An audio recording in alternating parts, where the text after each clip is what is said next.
Des gangs les plus célèbres du monde, des organisations criminelles qui opèrent avec des audaces sans précédent. Découvre le réseau tentaculaire de la Solovtskaya Bratva, la mafia russe redoutée par ses activités de trafic de drogue et d'êtres humains. Plonge au cœur de l'impitoyable Yamaguchi-Gumi, la plus grande mafia connue au monde, tirant d'énormes profits du trafic de drogue, des jeux d'argent, de l'extorsion et de la résolution des conflits. Fraye-toi un chemin dans les ruelles sombres de la Camorra italienne, une organisation notoire faisant fortune grâce à la traite des femmes, au trafic d'armes, au trafic de drogue, à la contrefaçon, aux jeux d'argent, aux prêts usuraires et à l'extorsion. Ne manque pas la féroce cartel de Sinaloa, le plus grand cartel de drogue du Mexique, avec ses connexions étendues entre les producteurs de drogue sud-américaines et le marché instable américain.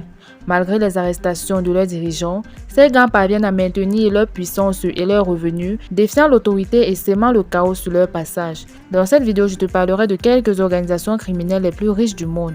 Mais avant, je t'invite à nous rejoindre car au travers de cette chaîne, je te parle de tout ce qui est actualité, information et buzz. Donc abonne-toi et active la cloche de notification pour faire partie des nôtres.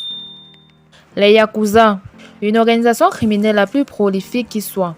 Non seulement ils sont connus dans le monde entier pour les tatouages de marque et les doigts tranchés, mais ils fonctionnent complètement à l'air libre. En ce qui concerne l'argent, grâce à une série de partenariats commerciaux illégaux et de pratiques commerciales, la drogue environ 13 milliards de dollars par an. Leur nombre est d'environ 80 000, bien qu'il y ait des rapports selon lesquels l'adhésion est en déclin. Les Yakuza ont un quartier général, travaillent avec les politiciens et l'application de la loi. Ils se sont également mobilisés pour aider à secourir les gens et à nettoyer à la suite du tremblement de terre dévastateur et du tsunami au Japon. La Solovtskaya Bratva. Le groupe mafieux russe Bratva se distingue par sa structure décentralisée.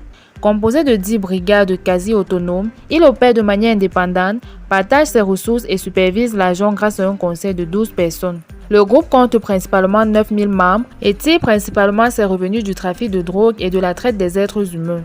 En particulier, le crime organisé russe est impliqué dans le commerce de l'héroïne afghane. La Russie représente 12% de la consommation mondiale pour seulement 0,5% de la population mondiale. Sa richesse s'élève à 8,5 milliards de dollars. Yamaguchi-Gumi. Avec une fortune de 6,6 milliards de dollars, le gang japonais Yamaguchi-Gumi, le plus grand gang connu au monde, tire la majorité de ses revenus au trafic de drogue. Les sources suivantes de revenus incluent les jeux de hasard, l'extorsion et le règlement de différends.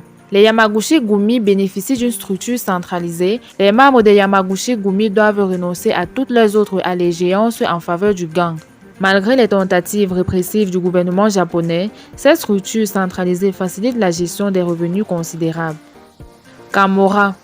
La Camorra est l'un des principaux groupes mafieux italiens avec des revenus estimés à 4,9 milliards de dollars par an.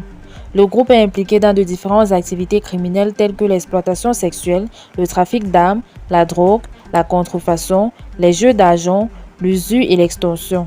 Basée à Naples, la Camorra a une histoire qui remonte au XIXe siècle où elle a émergé en tant que gang de prison. Au fil du temps, le groupe a prospéré en offrant des services de protection et en s'impliquant politiquement auprès des populations défavorisées d'Italie.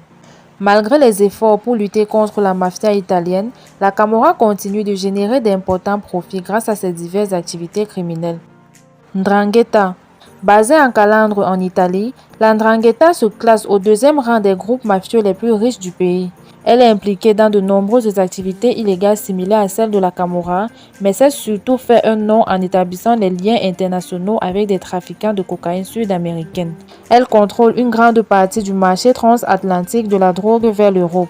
La 'Ndrangheta a également étendu ses opérations aux États-Unis, où elle a soutenu des familles criminelles telles que les Gambino et les Bonanno à New York avec comme revenu de 4,5 milliards de dollars. Il y a quelque temps déjà, les forces de police italiennes et américaines ont procédé à l'arrestation de nombreux membres de familles 'Ndrangheta et Gambino, inculpés pour des crimes liés au trafic transatlantique de drogue. Cartel de Sinaloa. Le cartel de Sinaloa est le plus grand cartel de drogue du Mexique. L'un des nombreux groupes qui terrorisent la population mexicaine en servant d'intermédiaire entre les producteurs sud-américains de drogue illégale et le marché américain insatiable. Selon le Bureau de la politique de contrôle des drogues de la Maison-Blanche, les Américains dépensent chaque année 100 milliards de dollars pour les drogues illégales, dont environ 6,6 milliards de dollars parviennent au cartel mexicain, le cartel de Sinaloa en tête. Avec une part de marché estimée à 60%, ce cartel rapporte environ 3 milliards de dollars chaque année. Malgré l'arrestation de leur chef en février, le cartel semble avoir évité les batailles de succession sanglantes et coûteuses qui ont tourmenté d'autres groupes après la destitution de leur chef. Ainsi se termine notre aventure. J'espère également que la vidéo vous a plu. Si c'est le cas, n'oubliez pas de laisser un gros pouce bleu. Assurez-vous également de vous abonner à notre chaîne, d'activer la cloche de notification, car nous vous tiendrons toujours informés de tout ce qui est actualité, information et buzz. Donc rejoignez-nous en vous abonnant et on se dit à très bientôt pour une prochaine vidéo.